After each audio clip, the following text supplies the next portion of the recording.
हाँ तो बच्चों हम कहाँ पे थे? मैंने तुम्हें ये बता दिया था कि जो units of rate of reaction है दैट कैन बी मोल पर लीटर पर सेकेंड, मोल पर लीटर पर मिनट, मोल पर litre per hour, depending upon कि तुम्हारा कौन सा कन्वीनियंट वैल्यू टू यूज है। ठीक है ना गाइस? गुड। अब बच्चों एक और चीज, हमें ये जो रेट ऑफ रिएक्शन निकाल रहे हैं that can be average rate, से फॉर टाइम इंटरवल 0 से 10 सेकेंड तक, from the start of reaction to the time के 10 सेकेंड बीत चुके हैं। We want to find out the average rate of reaction, और लेट अस से हम रेट ऑफ रिएक्शन निकालना चाह रहे हैं एट 3 सेकेंड्स, मतलब एक तरीके इंस्टेंटेनियस रेट चाहिए हमें। तो गाइस उनके लिए फॉर्मूला क्या है? काम करते हैं, डेल्टा टी की वैल्यू छोटी कर देते हैं, डेल्टा टी की वजह से क्या कर देते हैं? dt कर देते हैं। तो गाइस मैं एक बार इसे लिख देता हूं, ए प्लस बी गिव्स सी। अगर ये है, इसके लिए एवरेज रेट हम क्या लिखेंगे?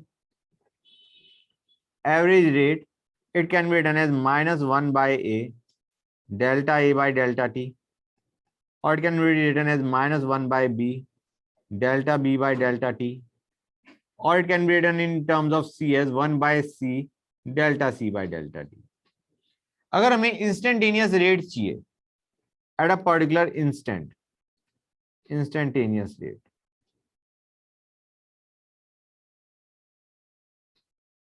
तो हम क्या करेंगे यार? डेल्टा डी को बहुत छोटा कर दो, let it become D T, तो ये बन जाएगा D A by D T, -1 by D A by D T, -1 by B D B by D T will be equal to 1 by C D C by D T, depending upon तुम rate को किसकी terms में देखना चाह रहे हो, A B या सी की टर्म्स में। Instantaneous rate in terms of A B और सी का है। यहां पे हमने बेसिकली क्या कर दिया? टाइम इंटरवल को छोटा कर दिया।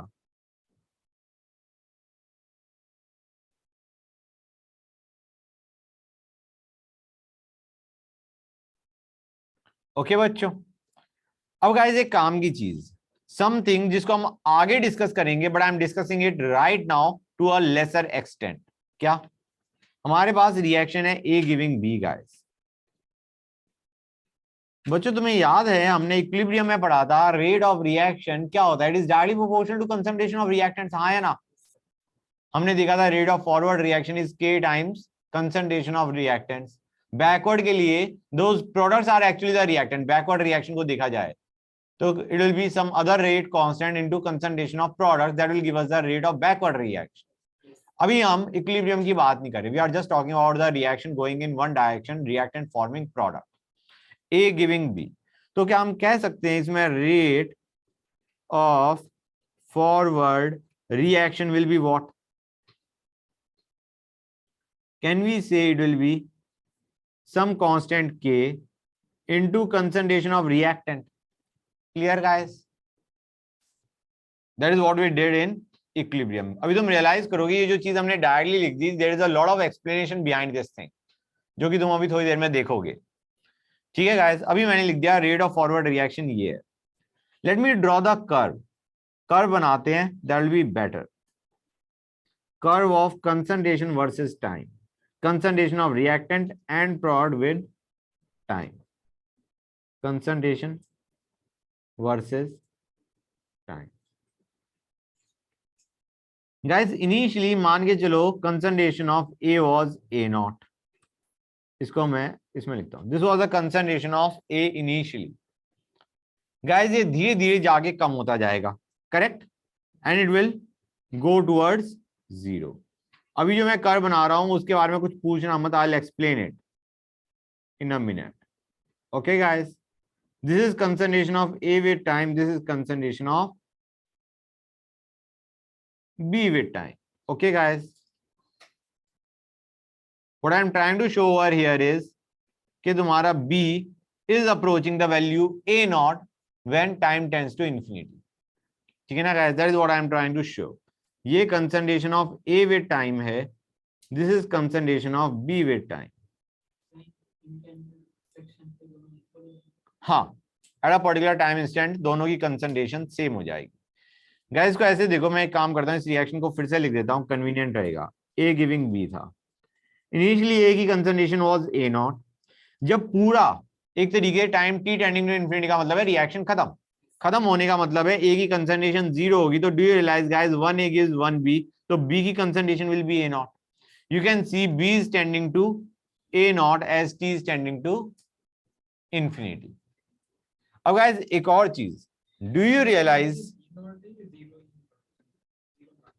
इनिशियली हम मान के चल रहे हैं there was no B present, तो बी वाज इनिशियली 0, ठीक है ना, कि सिर्फ पहले रिएक्टेंट था। We are not assuming initially कोई प्रोडक्ट रहा होगा। अब बच्चों do you realise over here, यहां पे काम की चीज, इस पर्टिकुलर रेट एक्सप्रेशन के लिए, ये रेट एक्सप्रेशन है गाइस, इस पर्टिकुलर के लिए डू यू रियलाइज कि इनिशियली रेट ऑफ रिएक्शन बहुत ज्यादा होगा और धीरे धीरे होके कम होता जाएगा। उसे समझो गाइस, हम कह रहे हैं कि जो रेट है it is proportional to the concentration of reactant. यार इनिशियली रिएक्टेंट बहुत ज्यादा है, अब जैसे जैसे रिएक्शन बढ़ती जाएगी कंसंट्रेशन ऑफ ए धीरे धीरे कम होता जाएगा। अगर कंसंट्रेशन ऑफ ए कम हो रहा है तो रेट जिससे ए बी बन रहा है वो भी तो कम होएगा। समझ में आ रहा है नहीं आ रहा है गाइस? तुम्हारा ये तो है कि ए की कंसंट्रेशन कम होती आएगी, बी की बढ़ती आएगी, लेकिन जिस रेट से पहले ए कदम कम हो रहा था अब वो रेट धीरे धीरे कम होता जा रहा है, मतलब ए का rate of getting consumed is decreasing with time. Similarly अगर rate of A getting consumed कम हो रहा है तो rate of B getting formed भी धीरे धीरे करके कम होता जाएगा। समझ में आ रहा है नहीं आ रहा है बच्चों? कि कंसंट्रेशन ऑफ ए डिक्रीज हो रहा है तो हम कहेंगे rate of reaction, rate of A giving B भी डिक्रीज होता जा रहा है। अब आते हैं कि यार how do you identify rate. Rate का तो हमारा जो फॉर्मूला था that was minus D A by D T and D B by D T for this particular equation, है ना बच्चों? That was instantaneous rate delta A by delta T minus delta A by delta T करोगे या delta B by delta T करोगे that will be your average rate. तो उसको curve में देखते हैं, कर्व में हाउ टू आइडेंटिफाई। एक मिनट रुक जाओ बस, हम कहेंगे let us we have to find out in this particular time interval, यहां के और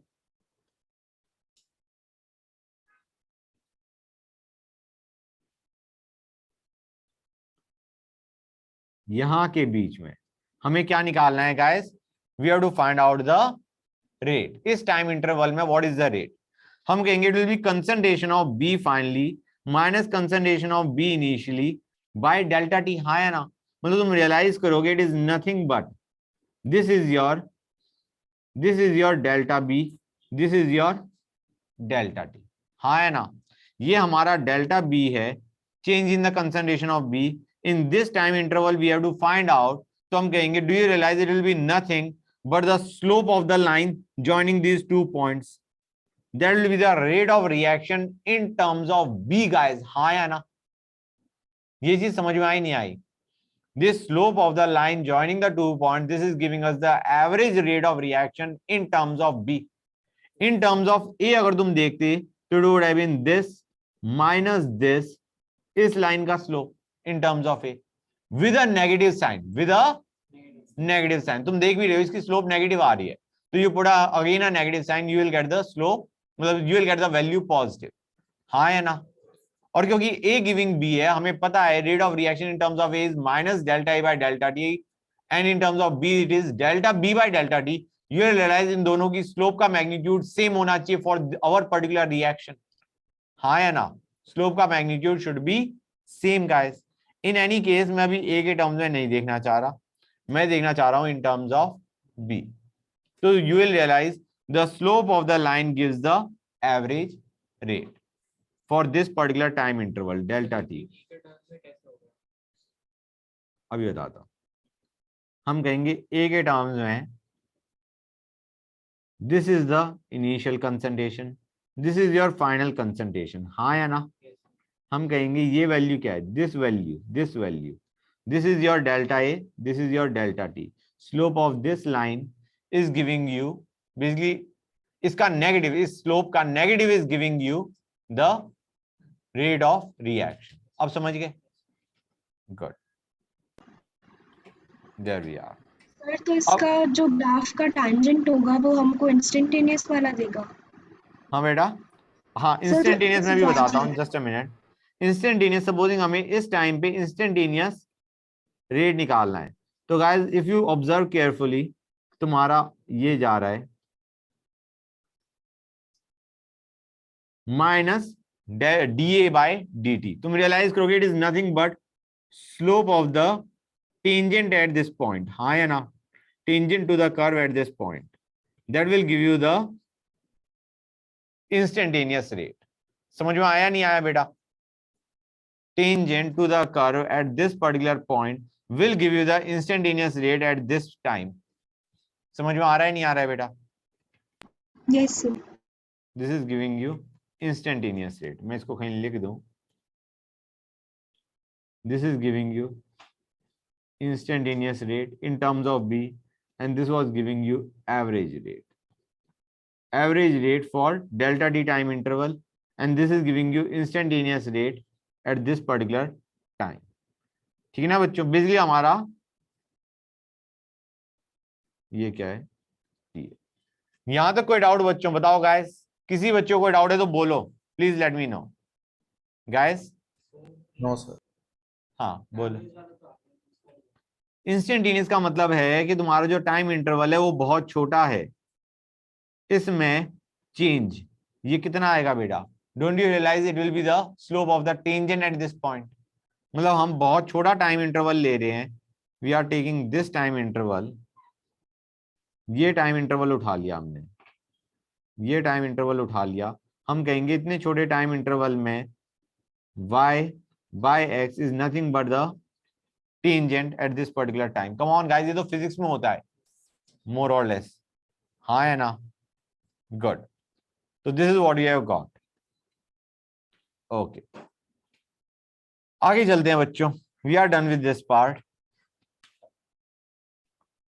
we have done quite a lot। नई चीज पे आते हैं, let us go on to something new। study of reaction kinetics, basically study of rate of reaction। बच्चों जो रेट ऑफ रिएक्शन है वो कई चीजों पे डिपेंड करता है। दो तुम ऑलरेडी देख चुके हो गाइस, क्या? कंसंट्रेशन एंड के। रेट ऑफ रिएक्शन किस पे डिपेंड करता है? के पे और कंसंट्रेशन ऑफ रिएक्टेंट्स पे, हाँ या ना? अब गाइस इफ यू रिमेंबर, के रेट कांस्टेंट किस पे डिपेंड करता है? केमिकल इक्विलिब्रियम याद करो गाइस और बताओ मुझे। हाँ, तो factors like concentration, temperature and something new to you, catalyst।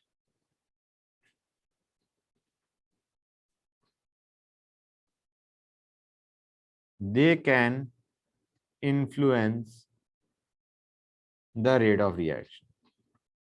मेरे ख्याल से तो मैंने तुम्हें कैटलिस्ट के बारे में भी बता रखा है, हाँ है ना? कर्व्स करे थे नहीं करे थे? मैंने बताया था तुम्हारा एक्टिवेशन एनर्जी बताया था मैंने तुम्हें, कर्व्स जब बना रहा था मैं। Did I tell you about activation energy? Sir कराया था।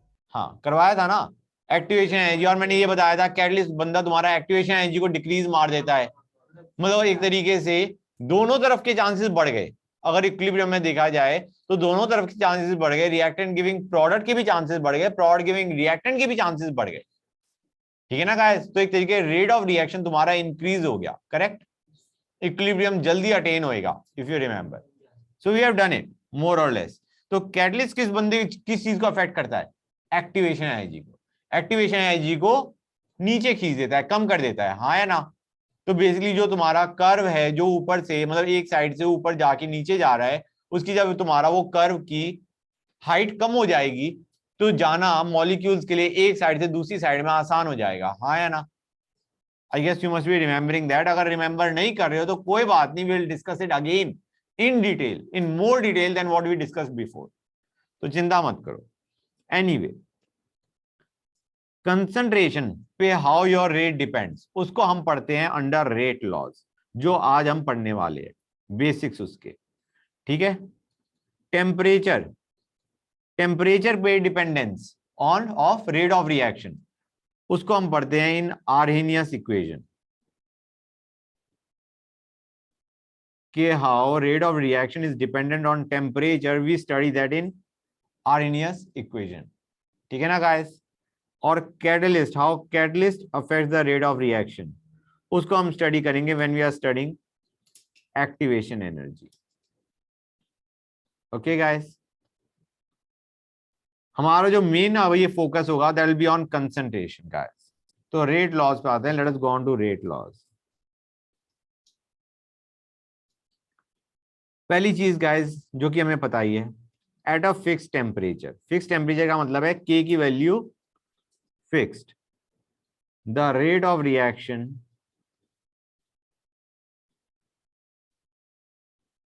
डिपेंड्स ऑन, किस पे डिपेंड करता है गाइस? अगर टेम्परेचर फिक्स्ड है, के की वैल्यू फिक्स्ड है, तो कंसंट्रेशन डिपेंड करेगा, हाँ है ना? Depends on concentration of reactants, correct? Concentration of reactant ज्यादा है, रेट ऑफ रिएक्शन ज्यादा होगा, फटाफट तुम्हारा रिएक्टेंट विल फॉर्म प्रोडक्ट, जो कि अभी हमने ऊपर वाले कर्व में देखा था, हाँ है ना बच्चों? धीरे धीरे कंसंट्रेशन ऑफ रिएक्टेंट कम होगी, rate of reaction, rate of A giving B भी कम होता जाएगा। Rate of A giving B कम होगा तो जो ए नॉट है वो सारा बी में कन्वर्ट थोड़ी होता है। हाँ धीरे होता जाएगा, एक टाइम इन्फिनिटी पे हम मान के चल रहे हैं, तब तक तो ए बी में चला ही जाएगा ना बेटा, इन्फिनिटी की बात कर रहे हैं, ठीक है ना? ओके, तो गाइज अब how it is dependent on the concentration of reactants, उसे देखो।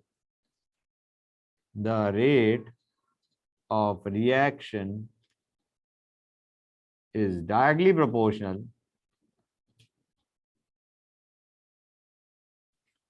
यहां पे तुम एक अच्छी चीज देखने वाले हो जो कि तुमने उस वक्त नहीं देखी थी, is directly proportional to the reactant concentration, each concentration term being raised to some power।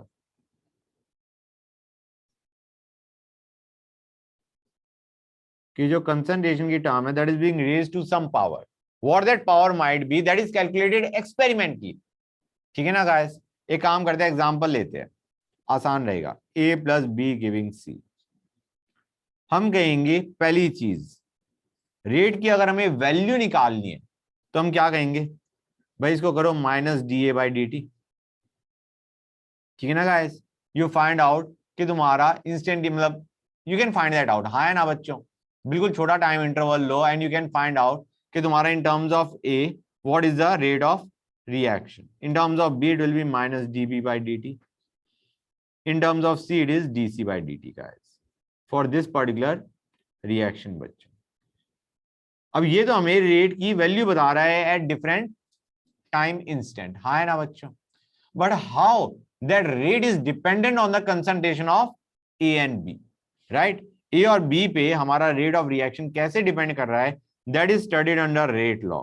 तो हम क्या कहेंगे, जो रेट ऑफ रिएक्शन है, rate of A and B giving C, that is directly proportional to concentration of reactants. Reactants कौन कौन से बच्चों? A and B, raised to some power, let the power be m and n, clear or not guys? That is how rate of a and b giving c is dependent on the concentration of a and b guys। तुम कहोगे sir यहाँ पे 1 और 1, 1a plus 1b giving 1c है, तो why don't we take m and n equal to 1? Now that is where your kinetics, मतलब जो अब हम पढ़ रहे हैं, that is different from what we studied in equilibrium। Equilibrium में हम जो हमारे स्टैचियोमेट्रिक कोएफिशिएंट थे वही हमारे पावर में घुस जाते थे, राइट? यहां पे हम क्या कह रहे हैं, no that is not the case. यहां पे m and n can be anything, anything in the sense they are not necessarily equal to stoichiometric coefficient का। समझ में आया नहीं आया बच्चों?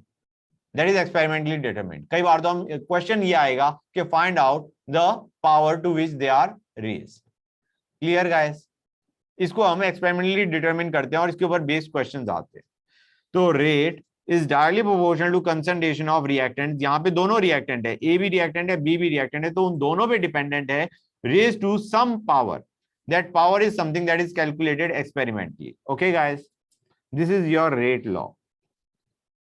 Rate law basically tells us how the rate is dependent on the concentration of reactants बच्चों। Clear guys?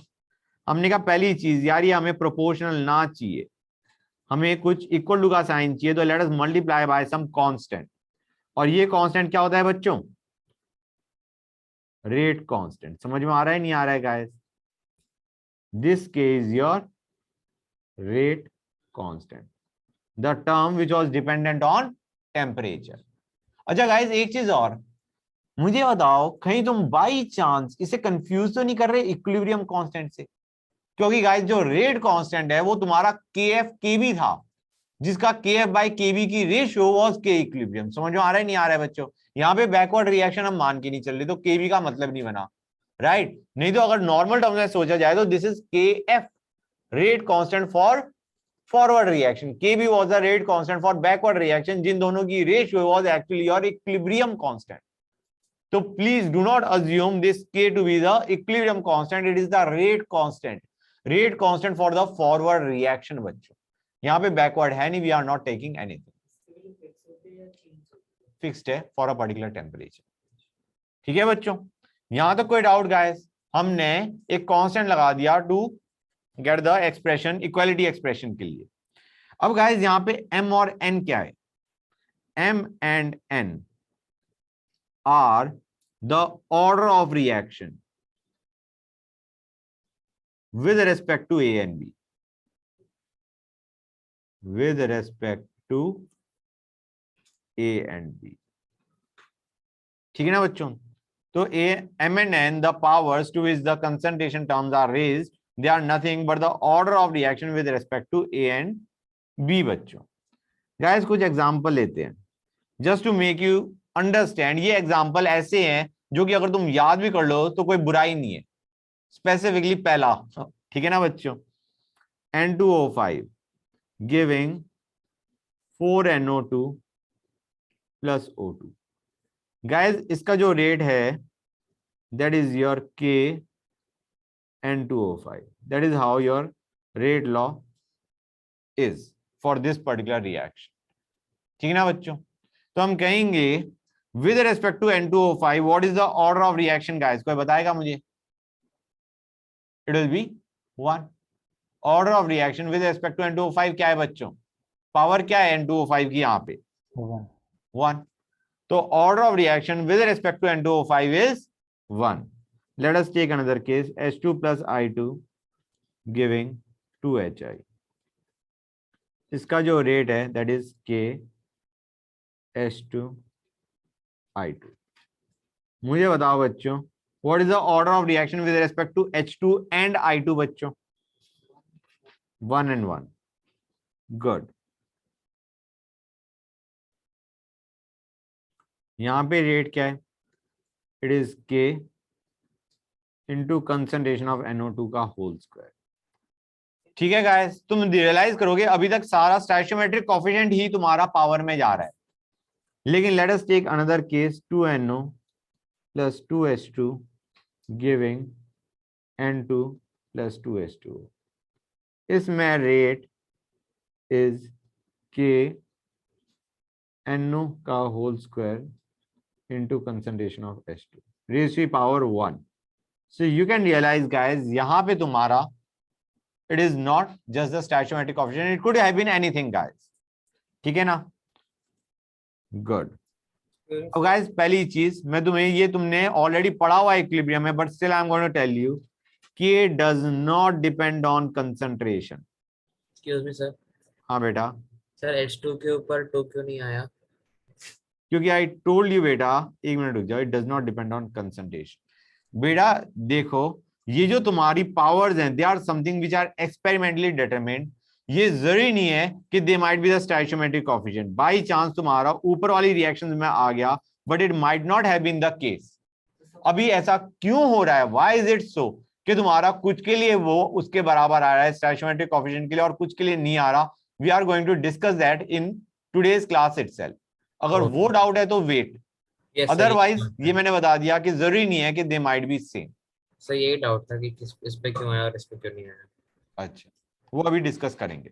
Okay ठीक है ना? तो K does not depend on concentration, it depends, right, it depends only on temperature.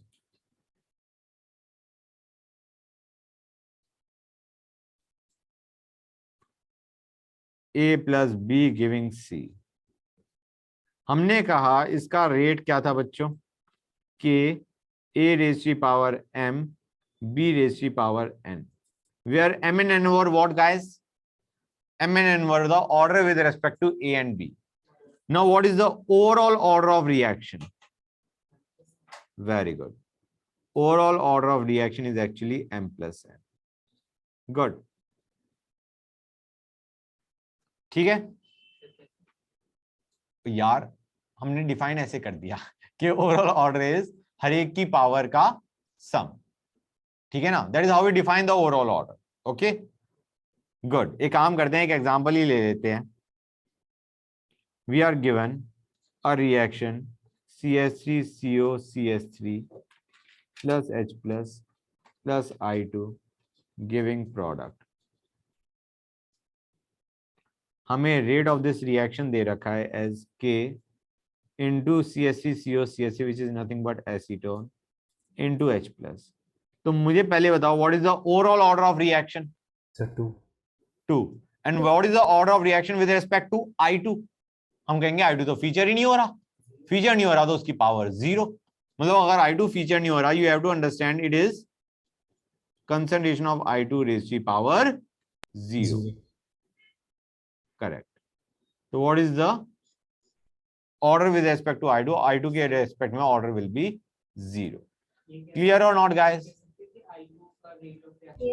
कोई फर्क नहीं पड़ रहा. करेक्ट.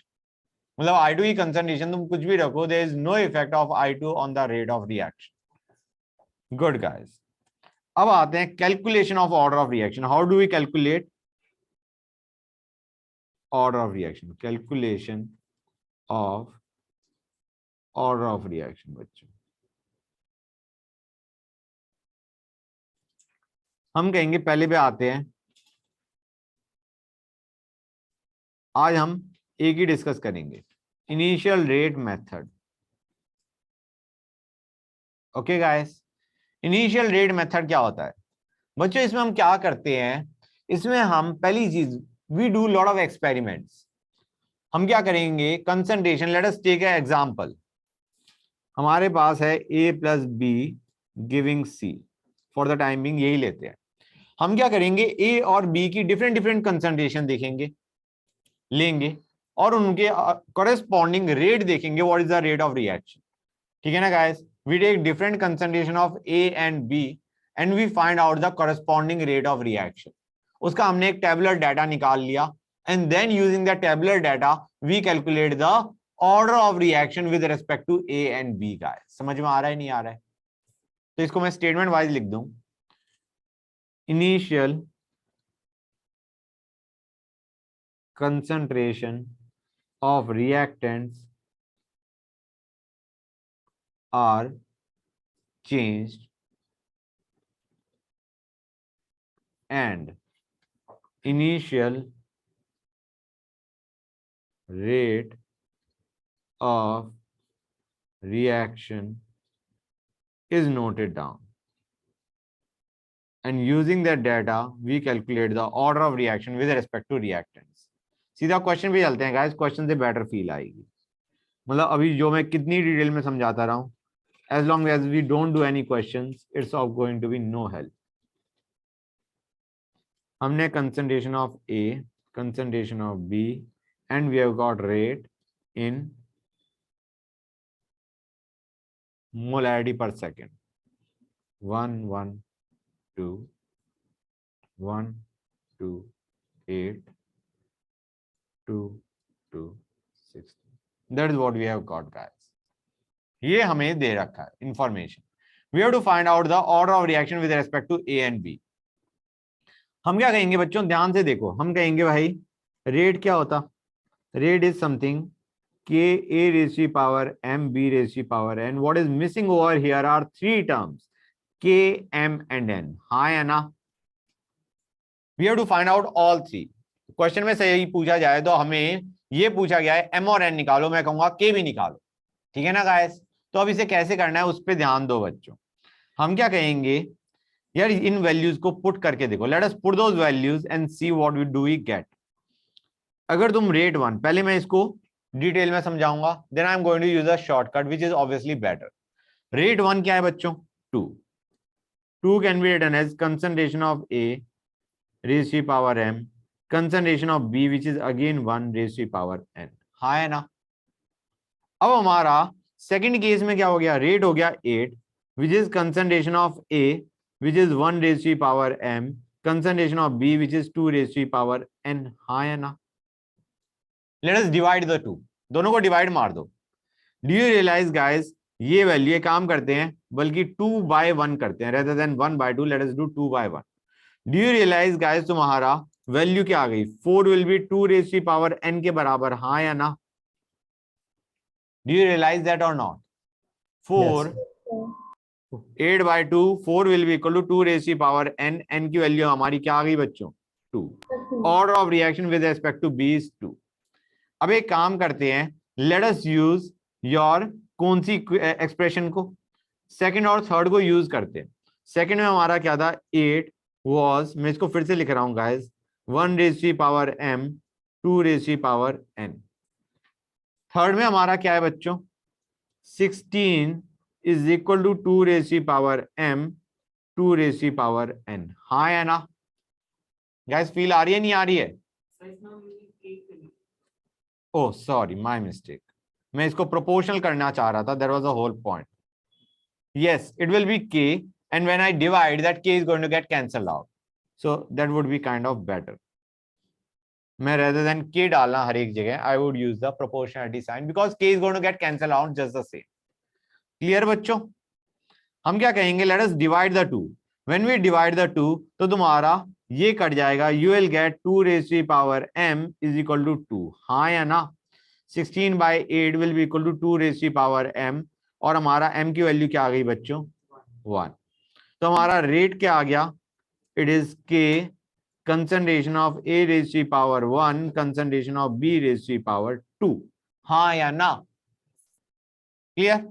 अब कोई बंदा अगर k की वैल्यू भी पूछ रहा है, is asking the value of rate constant, do one thing, तुम्हें रेट पता है, तुम्हें कंसंट्रेशन ऑफ b पता है, a पता है, at a particular in a particular scenario, just put in all the three values and you will get the value of k guys। हाँ या ना? तो हमारा ये क्या आ जाएगा, रेट था 2, it was k into concentration of 1 into concentration of 1 का होल स्क्वायर, k की वैल्यू आ गई 2 गाइस। हाँ या ना? सो you can get every variable. यहां तक कोई डाउट बच्चों? सर n की वैल्यू एक बार बता दोगे कैसे निकाली? n की वैल्यू कैसे निकाली? Yes, बेटा sir। n की ऐसे निकाली, मैंने तुम्हारा फर्स्ट और सेकंड केस लिया। फर्स्ट में हमारा रेट क्या था, 2, it is directly proportional to, या अगर तुम इक्वल करोगे तो it will be equal to k into concentration of a raise to power m into concentration of b raise to power n। ये चीज समझ गए बेटा? यस सर, आ गया। और ऐसे ही हमने सेकंड केस में लगा दिया इस फॉर्मूले को, जहां पे तुम्हारा क्या आ जाएगा, 8 rate will be equal to k 1 raise to power m 2 raise to power n, और फिर हमने इन दोनों को डिवाइड कर दिया। समझ गए बेटा? कोई डाउट यहां तक? नहीं, समझ गया सर पूरा। समझ गए, ओके फाइन। अब बच्चों यहां पे हमने कहा बहुत लेंदी काम है, मजा ही नहीं आ रहा। एक काम करते हैं, पहली चीज जो तुमने ऑब्जर्व ही नहीं करी होगी कि why did we take 1 and 2 and 2 and 3। एक बार a सेम रखो, एक बार b सेम रखो। इसलिए पहले केस में मैंने 1 and 2 लिया, दूसरे केस में 2 and 3 लिया। 1 और 3 को मैंने क्यों नहीं लिया, उसमें कहा a भी चेंज हो रहा, b भी चेंज हो रहा, मैं क्या करूंगा उसका? समझ रहे हो गाइस? तो पहले मैंने ये लिया 1 and 2 केस, उसमें क्या है, a सेम है। अब तुम डायरेक्टली देखो गाइस, तुम्हारा यहां पे तुमने b की कंसंट्रेशन को क्या किया, डबल, और रेट कितना हो गया, 4 टाइम्स। अब अगर डबल करने पे रेट 4 टाइम्स हो रहा है, यू कैन डायरेक्टली से 2 raise to power n will be equal to 4। हाँ या ना? तुमने एक बार ये एक्सप्रेशन लिख लो ताकि तुम्हें पता है m किसका ऑर्डर है, n किसका ऑर्डर है, और उसके बाद सीधा एक्सप्रेशन क्या जाएगा, a इज सेम, तो basically 2 raise to power n will be equal to 4। यहां से n की वैल्यू 2 आ गई। फर्स्ट को सेकंड क्या किया बेटा, a की वैल्यू दोनों में सेम ठहरी ना। मैंने यहां पे क्या कहा कि जब तुमने b को डबल किया, रेट कितना टाइम्स हो गया, 4 टाइम्स, तो वही मैंने लिखा है, b को मैंने डबल किया, 2 raise to power n double कर रहा, रेट तुम्हारा हो गया 4, तो हम कहेंगे n की वैल्यू आ गई 2। ऐसे ही तुम सेकंड और थर्ड को उठाओ, सेकंड और थर्ड को जब तुम उठाओगे तो यू विल रियलाइज इसमें b सेम है, a को डबल करने पे रेट क्या हो गया गाइस, डबल। तो इसका मतलब इट इज डायरेक्टली प्रोपोर्शनल, या फिर तुम सीधा कह सकते हो 2 raise to power m is equal to 2, m की वैल्यू आ गई 1, you get your answer directly without having to write down whole of this crap. समझ में आया नहीं आया guys? हाँ अगर ऐसे 1 1 और 2 दिया हुआ है अभी तो a का, हाँ तो अगर ये 1 2 3 दे दिया फिर कैसे करेंगे? तो मेहनत करोगे, जो कि वो नहीं देंगे, क्योंकि उन्हें वो चाहते हैं कि तुम क्वेश्चन जल्दी सॉल्व करो, ये नहीं कि क्वेश्चन में जाके शहीद हो जाओ, ठीक है ना गाइस? अगर दे दिया तो फिर कैसे? हाँ फिर तो तुम्हें सॉल्व करना पड़ेगा, you have to solve it, correct. उसका तो सॉल्व ही करना पड़ेगा, और कोई ऑप्शन बचती नहीं है गाइस तुम्हारे पास, ठीक है बच्चों? गाइस यहां तक किसी बच्चे को कोई भी डाउट बोलो भाई। No sir. ओके तो एक और क्वेश्चन करते हैं। I want you guys to do it on your own and obviously without doing all the calculation part, ठीक है ना गाइस? ये एक्सप्रेशन तो तुम समझ ही गए हो, यहाँ पे k की वैल्यू भी पुट कर देना तो तुम्हारा आ जाएगा 2a raised to the power 1 b की पावर का b की कंसंट्रेशन का स्क्वायर। अब आते हैं नेक्स्ट पे, a plus B giving c plus d। हमें ये दे रखा है c प्लस 2d, ले लेते हैं कन्वीनियंस के लिए, थोड़ा सा अलग सा लगे।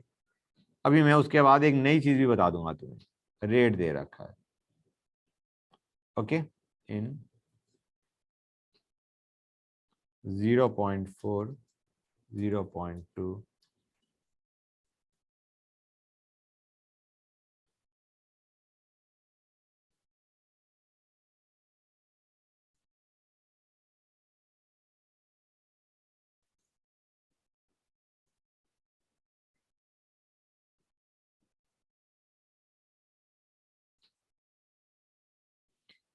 हाँ बच्चों बताओ, what will be the order of reaction with respect to A and B?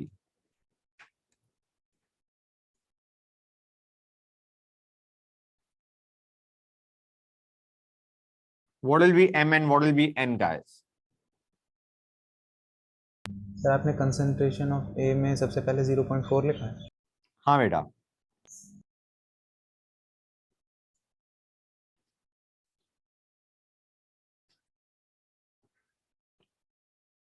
बच्चों पहले तुम फर्स्ट और सेकंड लोगे और उसके बाद तुम कौन सा लोगे गाइस? फर्स्ट और थर्ड लोगे। इतना समझ आ रहा है नहीं आ रहा है बच्चों? फर्स्ट और सेकंड में तुम्हारा बी सेम है और फर्स्ट और थर्ड में तुम्हारा ए सेम है, राइट? अब बच्चों जब तुम्हारा बी सेम है, तुमने कहा ए की कंसंट्रेशन मैंने चेंज करी, रेट में कोई फर्क ही नहीं पड़ा, ए पे डिपेंडेंट ही नहीं है, it will be zero, order with respect to A will be zero guys, हाँ है ना? इसको तुम ऐसे भी देख सकते थे, हमने ए की कंसंट्रेशन को डबल कर दिया तो 2 raised to the power m double कर दिया, राइट? रेट इज सेम 1, ठीक है ना बच्चों? चेंज कितने का आया? 1, देयर इज नो चेंज। तो तुम रियलाइज कर जाओगे m की वैल्यू क्या आ गई गाइस? 0, ठीक है ना बच्चों? सेकंड बताओ, हमने कहा a सेम रखा, b को हमने क्या कर दिया? डबल। डबल करने पे रेट कितना टाइम्स हो गया गाइस?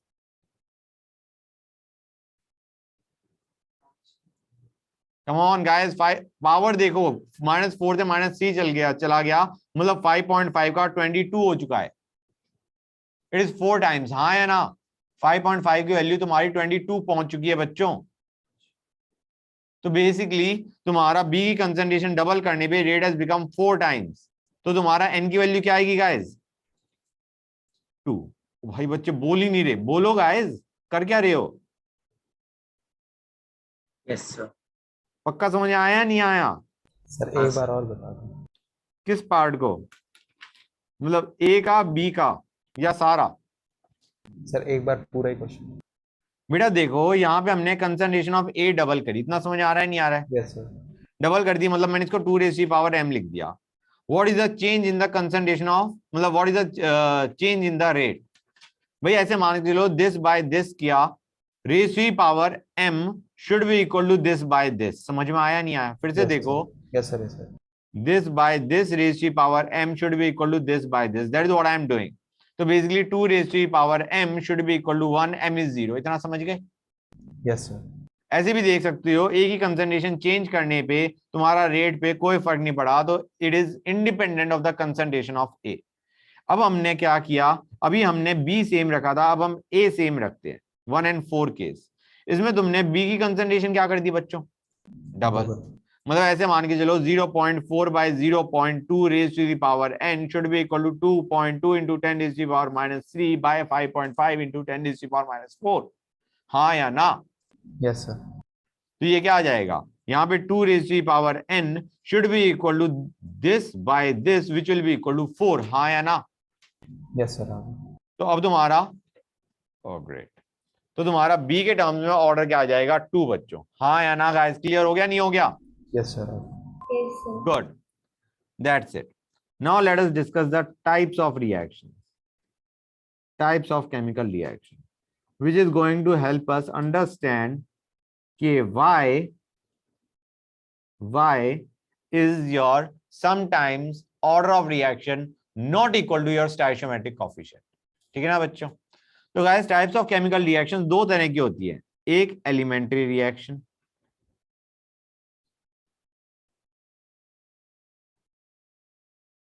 एक होती है कॉम्प्लेक्स रिएक्शन।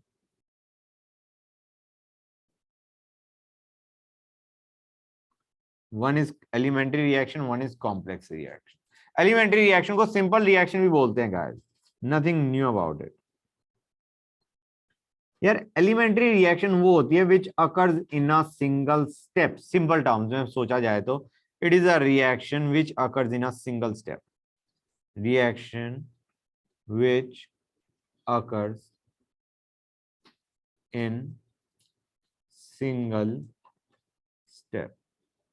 अब गाइस सिंगल स्टेप का मतलब समझो, हम कहेंगे भाई जब तुम्हारी रिएक्शन होती है there are collision between the molecules, हाँ है ना? इसका मतलब है this reaction must be occurring in a single collision, हाँ है ना? A single step can be understood as a single collision, कि ये वो रिएक्शंस हैं जो कि एक ही कोलिजन में हो रही है, एक कोलिजन हुआ and you are getting product. Clear guys? बच्चे कहेंगे अभी सर समझ में नहीं आया ज्यादा, अभी आ जाएगा। कॉम्प्लेक्स रिएक्शंस, कॉम्प्लेक्स रिएक्शंस, हाँ बेटा अभी दूंगा, डिटेल में फिर से करेंगे, अभी चिंता ना करो, will go into much more detail. These are reactions involving more than one step।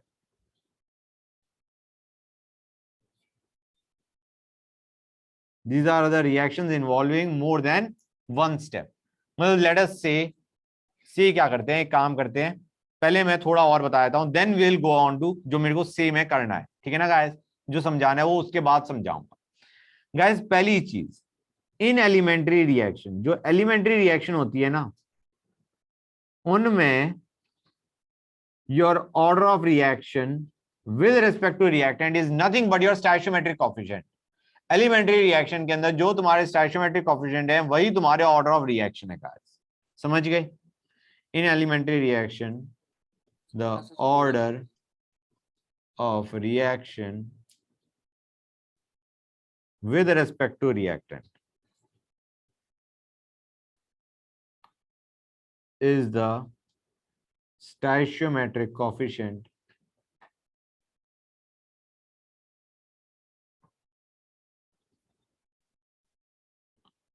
in reaction। मतलब जो हम केमिकल इक्विलिब्रियम में पढ़ रहे थे, we are studying elementary reaction guys, समझ गए? ओके इतना? Yes sir. मतलब थोड़ा नीचे जा सकता हूं या नहीं जाऊं अभी? यस सर, हो गया। हो गया, गुड। तो हम क्या कहेंगे गाइस, इसमें जो तुम्हारा रेट है that B nothing but K A square into B. Okay guys, जो तुम्हारा स्टोइचियोमेट्रिक कोएफिशिएंट है वही तुम्हारा पावर में जाके चला गया, ठीक है ना? और क्योंकि ये एलिमेंट्री रिएक्शन या एलिमेंट्री स्टेप है, तो हम ये भी कह सकते हैं दो मॉलिक्यूल ऑफ ए और एक molecule of B are combining, they are undergoing a single collision to give us one molecule of C. दो मॉलिक्यूल ऑफ ए, एक molecule of B, they are undergoing a single collision, तीनों के तीनों एक साथ collide करे to give us one molecule of C. समझ गए? तो मैं लिख देता हूं, सो two molecules of A and one molecule of B react in single step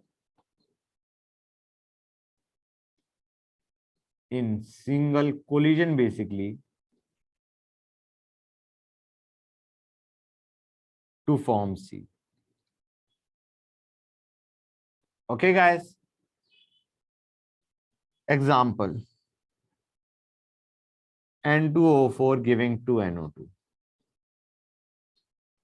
ठीक है ना बच्चों? तो इसमें जो रेट ऑफ रिएक्शन है there will be nothing but K into concentration of N2O4. Let us take another example, 2NOCl giving 2NO plus Cl2. इसमें rate क्या होगा बच्चों? K into concentration of NOCl का होल स्क्वायर. Very good. अब आते हैं guys, we are kind of clear with your elementary reaction. Complex reaction पे आते हैं बच्चों. कॉम्प्लेक्स रिएक्शन, कॉम्प्लेक्स रिएक्शन को हम कहते हैं यार it is made up of lots of elementary reaction. हम कहते हैं ना that reaction occurs in more than one step. Those steps are your elementary step बच्चों. कॉम्प्लेक्स रिएक्शन एक ऐसी रिएक्शन है जो कि दो या दो से ज्यादा एलिमेंट्री स्टेप से के थ्रू हो रही है. समझ में आ रहा है नहीं आ रहा है बच्चों? So it is made up of, hold on, it is made up of number of elementary steps. It is made up of number of elementary steps बच्चों. ठीक है guys, और वो जो steps which constitute the overall complex reaction, basically तुम्हारा कई सारे steps में reaction हो रही है, right? तो वो जो तुम्हारे elementary steps हैं जिनसे तुम overall complex reaction को conclude कर रहे हो, समझ रहे हो गाइस? तो वो जो एलिमेंट्री स्टेप्स हैं जो कि तुम्हारी ओवरऑल कॉम्प्लेक्स रिएक्शन का स्टेप वाइज ब्रेकडाउन है, उनको हम क्या बोलते हैं? Reaction mechanism. This is the same reaction mechanism जो कि तुम ऑर्गेनिक में देख के हर रोज परेशान होते हो. समझ में आ रहा है नहीं आ रहा है guys? This is the same reaction mechanism that we are talking about. तो गाइस हमारे पास ऑर्गेनिक में बहुत सारी कॉम्प्लेक्स रिएक्शन होती है, उनका हम ब्रेकडाउन करते हैं into elementary steps and those elementary steps are called reaction mechanism. बच्चों क्लियर है गाइस? अब काम की चीज, बड़ी अच्छी चीज जो कि बच्चे कहेंगे सर ये अच्छी कैसे है, अच्छी सेंस में, then you can easily understand कि why is it so difficult to study organic. Guys एक रिएक्शन का तुम एक से ज्यादा रिएक्शन मैकेनिज्म बना सकते हो. they have to follow a certain rule, they have to follow some certain rules कि जो तुम्हारा रेट ऑफ रिएक्शन है वो सेम आना चाहिए. अभी बच्चे ये चीज नहीं समझ पाएंगे व्हाट आई मीन कि रेट ऑफ रिएक्शन सेम आना चाहिए, but you can easily understand you can have more than one mechanism for a particular reaction. फिर तुम देखते हो उसमें से सबसे सुंदर कौन सा देखने में लग रहा है, उसको हम यूनिवर्सल अपना कहते हैं यार ये मैकेनिज्म रहा होगा. But yes you can have more than one mechanism. That is the reason कि organic is always a pain, क्योंकि तुम्हें पता ही नहीं कि यार एक्चुअल मैकेनिज्म यार किसी ने एक बनाया, क्योंकि somebody might come up with a better mechanism for that same reaction. ठीक है ना गाइस? इसलिए हम क्या कहते हैं, प्रोडक्ट बन गया ना, मैकेनिज्म सही है. दैट इज व्हाट वी से. ठीक है ना गाइस? चलो स्टार्ट करते हैं. बहुत हमने कर लिया, एग्जांपल देखते हैं. एग्जांपल से बेटर फील आएगी. NO2 plus CO gives NO plus CO2. Now this is your complex reaction. हम कह सकते हैं हाँ यार NO2 तुम्हारा CO क्या रिएक्ट करके NO plus CO2 दे रहा होगा, but no, it is made up of two steps. Step one क्या है बच्चों? One NO2 molecule will combine with another NO2 molecule to give NO plus NO3. समझ रहे हो guys? This is what is taking place in first step. दूसरे step में जो तुम्हारा NO3 है, guys you can understand NO is a part of the product. हाँ है ना? NO3 तो तुम्हें कहीं नहीं दिख रहा. So this is a intermediate. Just like तुम्हारा organic में intermediates बनते हैं, it is similar kind of intermediate जो बना and it will be consumed in the reaction itself. अब क्या होगा, ये जो NO3 है, this intermediate will react with CO to give you what guys? NO plus CO2, NO2 plus CO2. समझ में आ रहा है नहीं आ रहा है guys? When you add step 1 and step 2, you will get your overall reaction. बच्चों दिख रहा है नहीं दिख रहा है guys? तुम्हारा NO3 कट गया और तुम्हारा क्या कट गया बच्चों? एक NO2 कट गया. You will be left with NO2 plus CO giving NO plus CO2. हाँ या ना बच्चों? क्लियर हुआ या नहीं हुआ ये चीज? Good. So this is your overall reaction, जो कि तुम स्टेप 1 और स्टेप 2 को कंबाइन करके कर सकते हो। अब बच्चों अंडरस्टैंड करो यहां पे काम की चीज। यार ये जो दो रिएक्शंस हैं, पहले ये जो ओवरऑल रिएक्शन है कॉम्प्लेक्स रिएक्शन, इसमें पहला ये स्टेप हुआ, दूसरा ये स्टेप हुआ। These are your elementary reaction, हाँ या ना? इनका अलग अलग रेट है गाइस, इनका अलग अलग रेट है। तुम्हारा एलिमेंट्री रिएक्शन 1 किसी एक रेट से जा रही है, एलिमेंट्री रिएक्शन 2 उसका रेट लॉ कुछ अलग है। जैसे S1 का रेट लॉ क्या होगा बच्चों? S1 का rate will be K into concentration of NO2 का होल स्क्वायर, हाँ या ना? इसका रेट लॉ क्या आएगा? K into concentration of NO2 into concentration of NO2, या सीधा तुम कह सकते थे it was nothing but 2 NO2 giving NO plus NO3। तो this is the rate law for the first elementary reaction. Second elementary reaction के लिए rate law क्या होगा? इसे K1 मान लो, ठीक है ना बच्चों? इसे क्या मान लो? K1। अब रेट फॉर सेकेंड रिएक्शन क्या आएगा? K2 NO3 इंटू CO, हाँ या ना? क्लियर और not guys? This is the rate law for the second elementary reaction. What is the rate law for the complex reaction guys? Complex reaction का rate law क्या कहोगे? मतलब नहीं, add नहीं करेंगे, हम कहेंगे भाई इन दोनों में से ज्यादा स्लो रिएक्शन कौन सी है? जो ज्यादा स्लो है ना, उसका जो रेट लॉ है that becomes the rate law for the overall complex reaction. ऐसे मान के चलो जो सबसे स्लो रिएक्शन है वो पूरी रिएक्शन को थ्रॉटल कर रही है, हाँ या ना? मतलब बाकी रिएक्शन फटाफट हो गई, that slowest step, that slowest reaction is throttling the entire complex reaction. तो the rate law for the slowest elementary step becomes the rate law for the complex reaction। फिर से बोलूं guys, the rate law for the slowest step becomes the rate law for the overall complex reaction, हाँ या ना? अरे बच्चे बोल ही नहीं रहे, लिख भी दूंगा। in any mechanism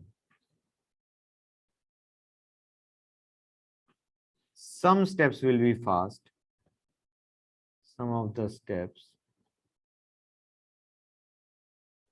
will be fast, others will be slow।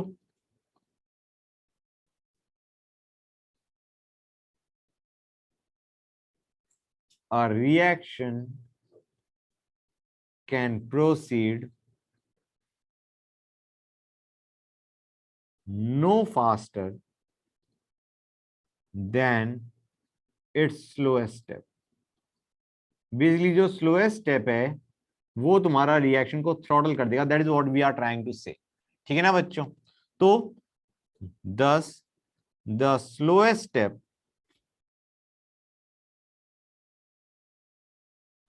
is the rate determining step, it is the rate determining step जिसको हम बोलते हैं RDS ऑफ द रिएक्शन। तो जो स्लोएस्ट स्टेप है उसे हम क्या बोलते हैं? Rate determining step of the overall complex reaction बच्चों। तो गाइस देखा क्या गया, हमारा देखा ये गया इस पर्टिकुलर रिएक्शन के अंदर, ये ऊपर वाली रिएक्शन के अंदर देखा गया कि रेट क्या है बच्चों? Rate law was K into concentration of NO2 का whole square। Rate law for the above reaction was observed to be this। तो मुझे बताओ कि इनमें से कौन सा स्टेप स्लोएस्ट स्टेप है, पहले वाला या दूसरे वाला? अगर ये रेट लॉ है for the overall complex reaction, first वाला स्टेप करेक्ट। तो बेसिकली यहां पे जो हमारा K की वैल्यू है that is nothing but rate constant for the first elementary step, हाँ है ना? यहाँ का जो हाँ मतलब नहीं, इसका भी कुछ रेट है, इसका भी कुछ रेट है, लेकिन this is occurring at a faster step than the first reaction. हाँ ओवरऑल में हम कहेंगे कि CO डजंट मैटर, करेक्ट। समझ में आ रहा है नहीं आ रहा है बच्चों? Will consider this to be the rate law for the overall complex reaction बच्चों, ठीक है ना गाइस? ये जो है for the above reaction this has been experimentally determined, ये जो है ये एक्सपेरिमेंटली हमने डिटरमिन कर लिया। अब हम उसके हिसाब से we are proposing this as the reaction mechanism. जो हमारी ओवरऑल रिएक्शन थी उसका हमने ये रिएक्शन मैकेनिज्म प्रपोज किया। हमने कहा प्रपोज कर दो, एक चीज होनी चाहिए कि you should be able to say कि इसका जो रेट लॉ है वो इस टाइप का होना चाहिए, क्योंकि ये एक्सपेरिमेंटल डाटा है, it should hold true. So you make such a mechanism कि उसमें से ये रेट लॉ तुम इजीली प्रूव कर सको कि यार ये रेट लॉ आना चाहिए। समझ में आ रहा है नहीं आ रहा है बच्चों? और you can have more than one mechanism, obviously you can make a, मतलब परमुटेशन कॉम्बिनेशन लगाने की बात है, बस उसमें ये होना चाहिए कि ऐसा ना हो कि यार इस टाइप की रिएक्शन तो पॉसिबल ही नहीं है। रिएक्शन पॉसिबल होनी चाहिए and it should satisfy this particular rate law, that mechanism can be considered correct. ठीक है ना गाइस? गुड। अब आते हैं molecularity of elementary reaction. What is molecularity? Molecularity of elementary reaction. पहली चीज, molecularity is defined only for elementary reaction. Complex reaction के लिए मॉलिक्यूलैरिटी हैज नो मीनिंग। तो गाइस इट इज सिंपल सी चीज है, it is the number of reactant molecules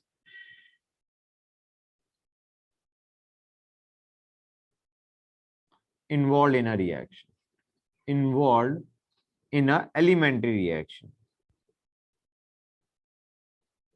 elementary reaction में कितने reactant molecules are involved? Basically involved का मतलब क्या है? Involved in simultaneous collision। समझ में आ रहा है नहीं आ रहा है बच्चों? एक साथ कोलाइड कितने कर रहे होंगे? हम कहेंगे भाई सारे मॉलिक्यूल्स के सम कर दो, हाँ है ना बच्चों, which are present in the elementary reaction. Correct और not guys?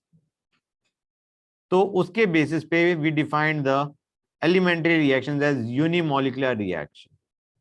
Unimolecular reaction, elementary reaction guys. समझ में आ रहा है नहीं आ रहा है बच्चों? ये वो रिएक्शन है जिनके अंदर only one reactant molecule is taking part। समझ में आ रहा है नहीं आ रहा है बच्चों? You can see over here, this is a elementary reaction और इसमें there is only one reactant molecule taking part in the reaction guys। हाँ है ना? In this elementary step there is only one reactant molecule, so this reaction is a unimolecular reaction। Biomolecular का example देखते हैं। Biomolecular reaction, ऊपर तुम दो example देख चुके हो जो हमने एलिमेंट्री स्टेप देखे थे, हाँ है ना बच्चों? अभी जिनका हमने रेट लॉ निकाला था, रेट ऑर्डर मतलब रेट निकाला था, जो हमारा था NO2 plus NO2 giving NO plus NO3 and NO3 plus CO giving NO2 plus CO2, those were bimolecular reactions. ठीक है बच्चों? Let us take another bimolecular reaction, 2NOCl giving 2NO plus Cl2। इसमें दो NOCl molecules are present in the elementary reaction guys। ठीक है ना बच्चों? Let us see termolecular reaction। इसमें elementary reaction में 3 molecules are taking part in the elementary step। कौन सा? एग्जाम्पल देखो, 2NO plus O2 giving 2NO2। तुम्हारे पास दो NO के मॉलिक्यूल रहा, एक O2 का मॉलिक्यूल रहा, total 3 molecules are present in the elementary reaction. हाँ या ना बच्चों? क्लियर है गाइस? अब 3 से ज्यादा मॉलिक्यूलरिटी हम झेल नहीं पाते। क्यों नहीं झेल पाते भाई? थर्ड मॉलिक्यूलर रिएक्शन का मतलब है these 3 molecules have to be taking part in the collision simultaneously. इन तीनों मॉलिक्यूल्स को simultaneously they should collide to give you 2 NO2 molecules. हाँ या ना? हम कहेंगे भाई अगर तुम 4 है, तुम 4 का साइमल्टेनियस कोलिजन की कितनी प्रोबेबिलिटी होगी? It will be very very less. समझ में आ रहा है नहीं आ रहा बच्चों? That simultaneous collision is not possible, या it is very rare when you have got 4 molecules present. समझ में आ रहा है नहीं आ रहा है बच्चों? सो तुम्हारे पास 4 मॉलिक्यूल रिएक्शंस विद मॉलिक्यूलरिटी 4 और above are very rare. Okay guys? उसका रीजन भी मैं लिख ही देता हूं, ये why high molecularity reactions are rare because the chances of simultaneous collision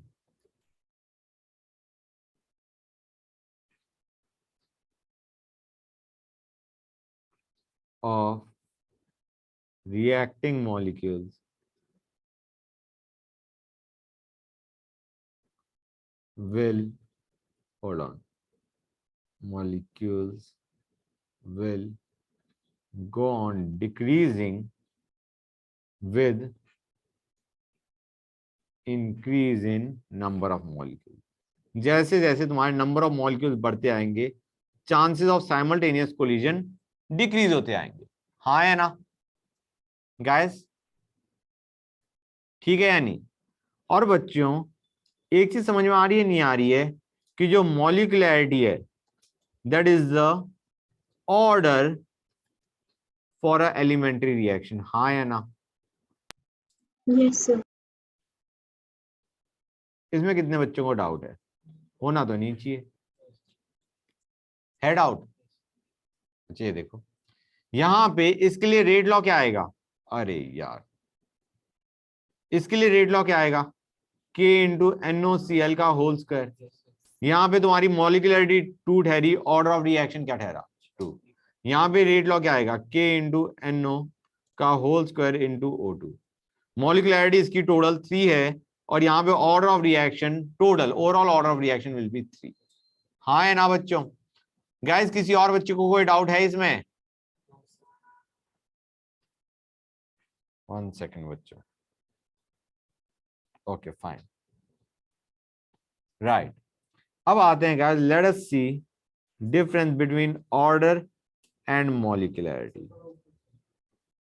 अभी करता हूं बेटा ऑर्डर वर्सेस मॉलिक्यूलरिटी. अब guys even this is important. Okay even this is important. It might not seem that way but it is. ये लो बेटा कर लो note. बेटा थ्योरी चल रही है उसके बाद शीट भी है. हाँ भी थ्योरी चल रही है हो जाएगी थोड़ी देर में. कर लिया नोट बेटा? Good. Let order be 1 molecularity be 2. तो बच्चों ऑर्डर क्या है? It is the sum of powers of concentration terms. हाँ है ना बच्चों? इन क्या है? ये तुम्हारा सम ऑफ पावर है. हाँ है ना बच्चों? Of concentration terms in your rate law expression. हाँ है ना बच्चों? अरे रेट लॉ में सम ऑफ पावर दी तो है.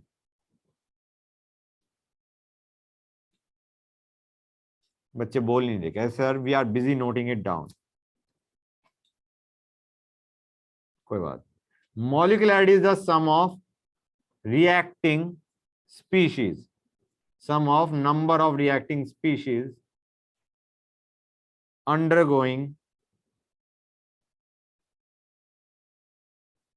simultaneous collision. ये वो reacting species हैं which are undergoing simultaneous collision in elementary reaction. और ये तुम्हें बताया molecularity is only for elementary reaction. Complex reaction के लिए molecularity has no meaning. Okay. दूसरा order of reaction is experimentally determined. हाँ या ना?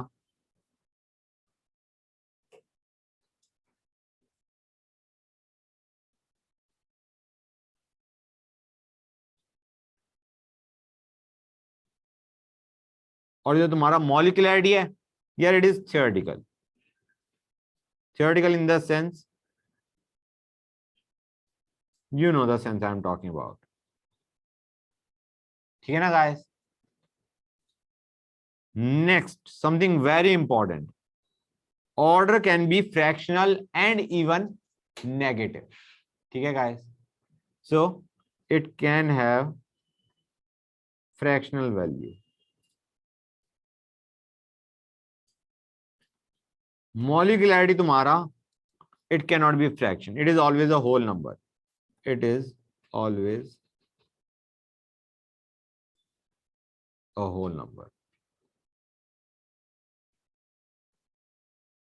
Greater than equal to 1. हाँ है ना बच्चों? गाइस यहां तक किसी बच्चे को कोई डाउट? बोलो गाइस. हाँ तो ठीक है, फाइन, नो बिग डील। आगे चलते हैं गाइस, एक क्वेश्चन दे रहा हूं तुम्हें, I want you guys to attempt it right now. देखो गाइस, अच्छी चीज है ये क्वेश्चन, मैं अभी करवा रहा हूं because I forgot something and now I remember it, something that I was supposed to tell you. Guys मैंने ऊपर एक क्वेश्चन में 2D लिखा था, हाँ है ना, a plus B giving c plus 2D, और मैं कुछ बताने वाला था तुम्हें and I forgot, now I remember it. और बाई चांस मैं भूल जाऊं तो please let me no.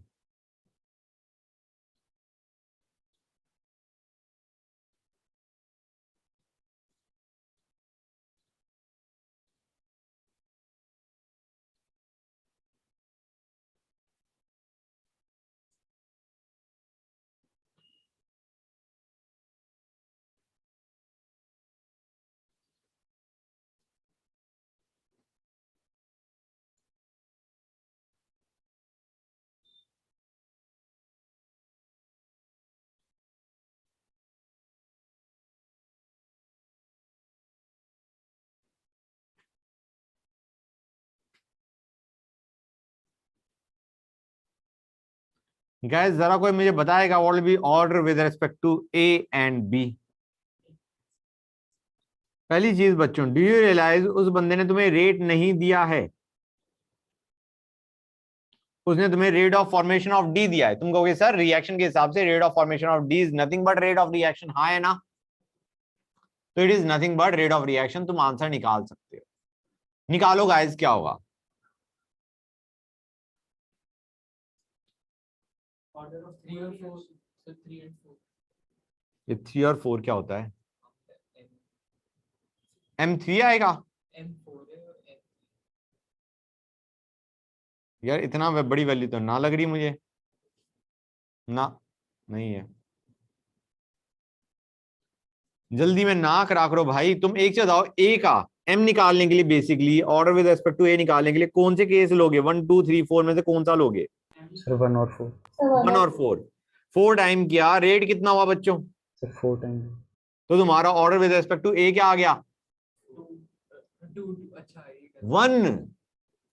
4 times करने पे रेट 4 टाइम हुआ तो क्या करोगे? 4 equal to 4 raise to power m, m equal to 1, हाँ या ना गाइस? बच्चे बोल ही नहीं रहे। 4 टाइम्स कम हुआ है, ये तुम्हारा रेट 4 टाइम्स हुआ, सॉरी कंसंट्रेशन 4 टाइम्स करी, रेट 4 टाइम्स हो गया, तो इट इज डायरेक्टली प्रोपोर्शनल, हाँ या ना? कम या ज्यादा? अरे यार ज्यादा, यहाँ पे हमने ज्यादा हो रहा है तो यहाँ पे भी ज्यादा हो रहा है 4 टाइम्स, तो 4 is equal to 4 raise to power m, m equal to 1। अब दूसरा करो गाइस, दूसरे के लिए कौन सा केस उठाओगे फटाफट बताओ मुझे। सेकंड और थर्ड। तुम कौन सा उठाओगे? Second and third. सेकंड और थर्ड, हाँ है ना। यहाँ पे तुमने डबल किया, डबल करने पे रेट कितना हो गया बच्चों? 4 टाइम्स। 4 टाइम्स हो गया, तो गुड, n की वैल्यू आ गई 2। और तुम k की वैल्यू भी निकाल सकते, राइट, किसी में भी डाल दो। अब गाइस बाई चांस क्वेश्चन में होता तुम्हारा 2D, ठीक है ना गाइस, तो what would it have affected, किस चीज को अफेक्ट करता वो? क्या m n को चेंज करता या वो k को चेंज करता? हम कहेंगे m और n पे फर्क नहीं पड़ता, क्योंकि तुम रेट से रेट दे रखा है, मतलब rate of formation of D दे रखा है, उसने बेसिकली क्या दे रखा है? dd बाई dt दे रखा है, हाँ है ना बच्चों? हम कहेंगे वो it is something which is directly proportional to rate of reaction, correct, मतलब half dd by dt is actually the rate of reaction. अगर 2D है यहाँ पे, अगर हमारे पास यहाँ पे 2D है तो हम कह सकते हैं rate of reaction is actually 1/2 dd by dt, हाँ है ना गाइस? ये फील आ रही है नहीं आ रही है? अब हम m और n निकालने के लिए क्या करते हैं? रेशियो उठाते, रेशियो उठा के m और n की वैल्यू आ जाती, करेक्ट। तो जब रेशियो ही उठानी है तो ये 1/2 तो किसी काम का नहीं है ठहरा, हाँ है ना, कट जाएगा, तो m और n में कोई दिक्कत नहीं, लेकिन k में बहुत बड़ी दिक्कत करेगा ये। समझ में आ रहा है नहीं आ रहा है गाइस? क्योंकि यहाँ पे जो rate of formation of D है एक्चुअली इसका half is the rate of reaction. उस रेट ऑफ रिएक्शन को तुम यहाँ पे डालोगे k into concentration of a raise to power m into concentration of b raise to power n, वहां से k की वैल्यू निकल के आएगी। समझ में आया नहीं आया बच्चों? क्वेश्चन गलत हो जाएगा तुम्हारा, k का, k की वैल्यू गलत आ जाएगी अगर तुम rate of formation of d को रेट ऑफ रिएक्शन मान लेते हो in the reaction 2a plus b giving c plus 2d, हाँ या ना? फिर से बोलूं, अगर तुम rate of formation of D को तुम रेट ऑफ रिएक्शन मान लेते हो तो तुम्हारी के की वैल्यू अलग आएगी, गलत आएगी, के की वैल्यू गलत आएगी बेसिकली, क्योंकि तुम्हारा rate of formation of D का half is your rate of reaction. 3 into 10 raised to the power minus 3 should be equal to k into 0.1 raised to the power 1 into 0.1 raised to the power 2. ठीक है ना guys? 0.1 raised to the power 1 into 0.1 raised to the power 2 into k should not be equal to 6 into 10 raised to the power minus 3. It should actually be 3 into 10 raised to the power minus 3 if the reaction was 2D. Correct. Sir हाँ बेटा बोलो. Sir मैं बोल रहा था कि आप वो हाफ कहाँ से आया बता दो एक बार. ये हाफ बेटा रेट जो तुम्हारा था that was 1/2 dd by dt, तुम ये कह रहे हो ये कहां से आया? सर ये फिर वो 1/2 कैसे आया? ये 1/2 ना बेटा. Yes sir. बेटा ये तो तुम्हारा मतलब यहाँ पे instead of c plus D मैंने रिएक्शन ये मान के चल रहा हूँ c प्लस 2d. समझ Okay, गए? sir. तो c प्लस 2d Okay, ले रहे हो तो rate of reaction in terms of d क्या होगा? इट विल बी 1/2 हाँ, stoichiometric coefficient into dd by dt. अब समझ गए? यस सर वो 2D मैंने देखा नहीं था. अच्छा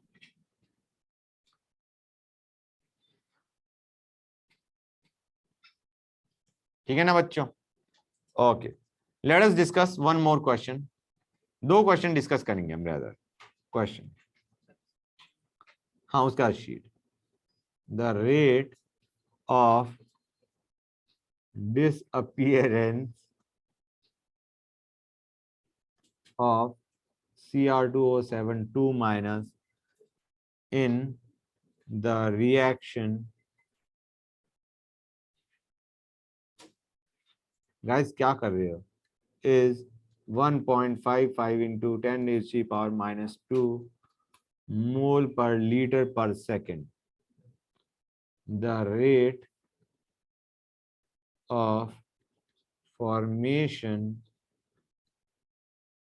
of I2 is, and the reaction is given to us as this one.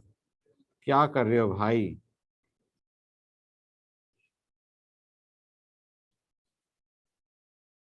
बच्चे बिना शोर मचाते ही रहते हैं.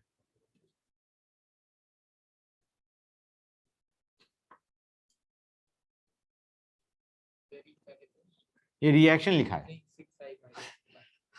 14H प्लस बेटा. हाँ बेटा. गाइस ये समझ में आ रहा है? उसने रेट ऑफ डिसअपीयरेंस दे रखा है, उसने minus D of Cr2O7 2 minus by dt ये वैल्यू दे रखी है गाइस उसने. तुम्हें समझ में आ रहा है नहीं आ रहा है? विद द माइनस साइन उसने बता रखा है ये डिसअपीयरेंस है गाइस. समझ में आ रहा है नहीं आ रहा है बच्चों? गुड. और हमें क्या पता है? हमें ये पता है this is equal to 1/3 D of I2 by dt. हाँ या ना? तो तुम निकाल सकते हो D of I2 by dt guys. Basically पहली चीज ये क्या है? This is nothing but rate of reaction. हाँ या ना? This is your rate of reaction guys. ये जो मैंने अभी ऊपर 2 सुंदर से एक्सप्रेशन लिखे, this is nothing but rate of reaction in terms of Cr2O7 2 minus and in terms of I2. उस बंदे ने तुम्हें इसकी वैल्यू दे रखी है और इसकी वैल्यू पूछी है guys, D of I2 by dt. He has asked the rate of formation of I2. निकालोगे नहीं निकालोगे बच्चों? भाई 3 से मल्टीप्लाई कर देना. कम ऑन, क्या कर रहे हो गाइस? बोलो. तो यार उसने तुम्हें ये वैल्यू दे रखी है 1.55 into 10 raised to the power minus 2 D of I2 by dt. निकल आएगा नहीं निकल आएगा? गुड. एक और क्वेश्चन देता हूं बच्चों तुम्हें. For the reaction 4KClO3 giving 3KClO4 plus KCl, we are given minus d of KClO3 by dt is equal to K1 KClO3 raised to the power 4. We are also given d of KClO4 by dt is equal to K2 KClO3 sir? raised to power 4। हाँ बेटा, sir वो जो ऊपर वाला question था उसमें हमें rate of disappearance जो माइनस साइन के साथ देना हाँ बेटा बिल्कुल, क्योंकि उसने बता रखा है, मतलब he has given you the positive value, हाँ है ना, है। यस। करेक्ट। ठीक है, नेक्स्ट पे आते हैं। D of KCl by dt is given to us। हाँ बेटा, हाँ बेटा,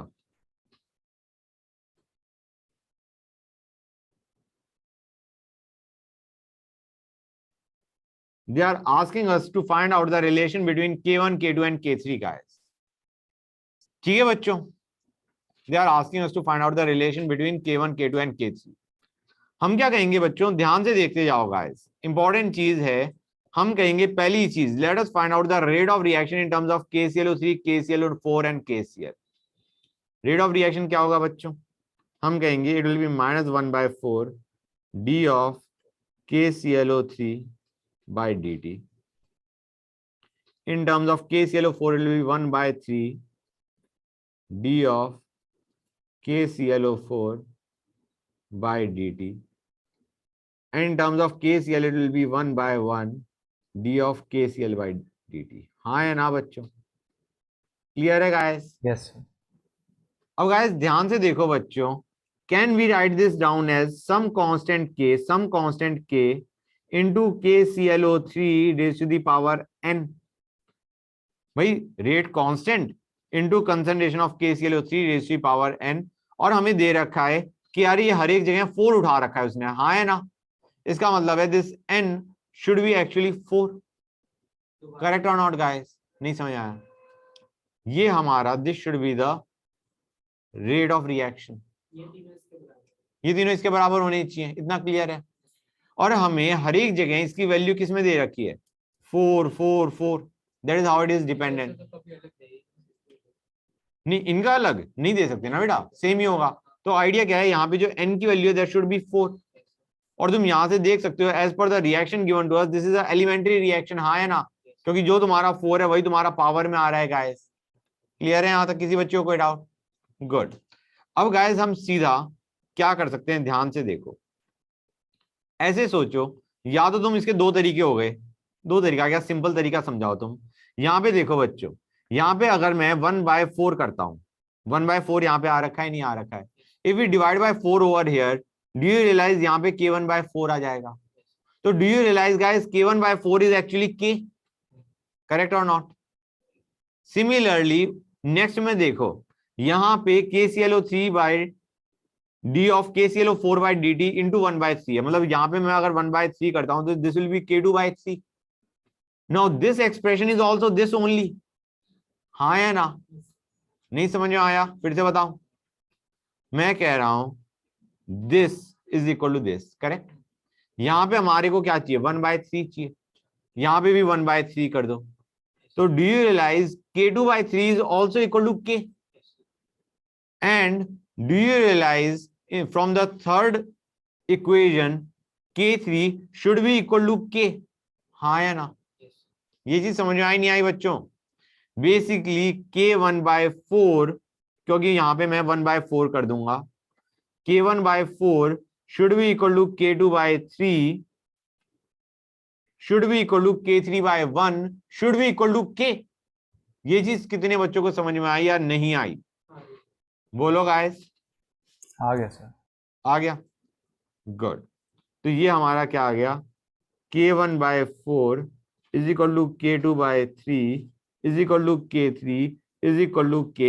हमें इस K की परवाह नहीं, क्योंकि ये तो हमें क्वेश्चन में दे ही रखा था। We needed this particular relation. इस रिलेशन को अगर तुम थोड़ा सिंप्लीफाई करो, you will have 3K1 equal to 4K2 equal to 12K3। That is the relation that I wanted to make. हाँ या ना बच्चों? इसमें कितने बच्चों को डाउट है गाइस? बोलो। क्लियर है सर। क्लियर है? That's very nice. Now let us go on to the sheet guys.